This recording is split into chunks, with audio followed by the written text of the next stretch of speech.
Good morning from cloudy and kind of cool San Diego.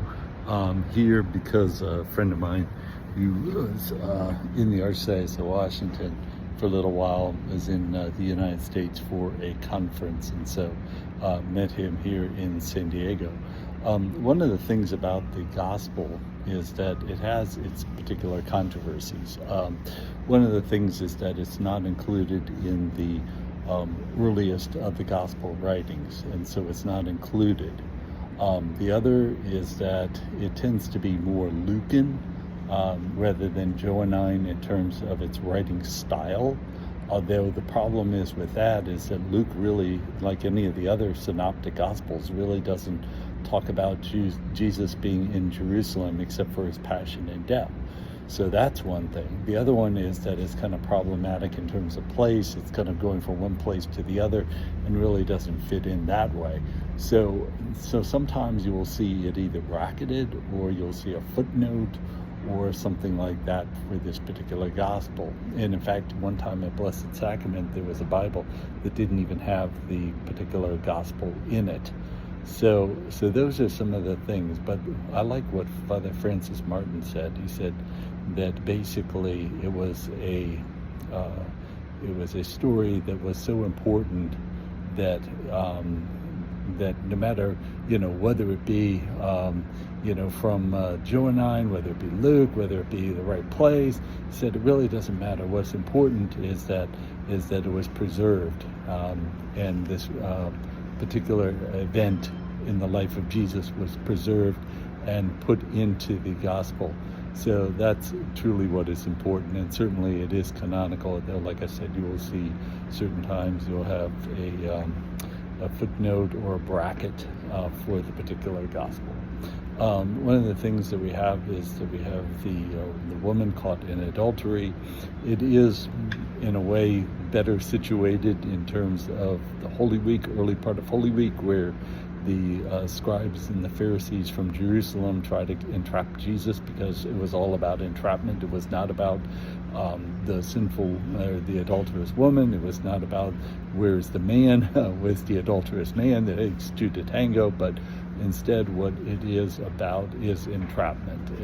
If Jesus says that the woman is free to go, well then certainly he's disobeyed the law. He's anti-Moses. He is opposed to the law and the prophets, so he should be done away with. So he would, a large number of his followers would leave. If he says that that you should indeed stone the sinful woman, here is a person who's been preaching repentance and forgiveness, but also the fact that when we think about it, the Jews were under Roman occupation. They were not free to do their own laws. And we see that especially in the passion and death of Jesus, where Pilate basically says, do with him what you want to do. You're free to do that. And they said, no, we can't execute the death penalty. We can't execute it. So we're coming to you. So if he says to do that, then they could certainly go to the Herodians and say, that this person is trying to reestablish the kingdom, is trying to reestablish the laws of Israel. So he's in a very difficult position. And so what does he do? He says, let the person who has the first stone cast the first stone, who is without sin. And so the older ones, because they're wise, they're the ones who drop the rocks first. The younger ones, may think, okay, well, maybe I can kind of sort of get away with it, but they eventually come to the conclusion that, wow, if the esteemed, Pharisee or the esteemed scribe is dropping the stone, I better do so as well. So they all leave.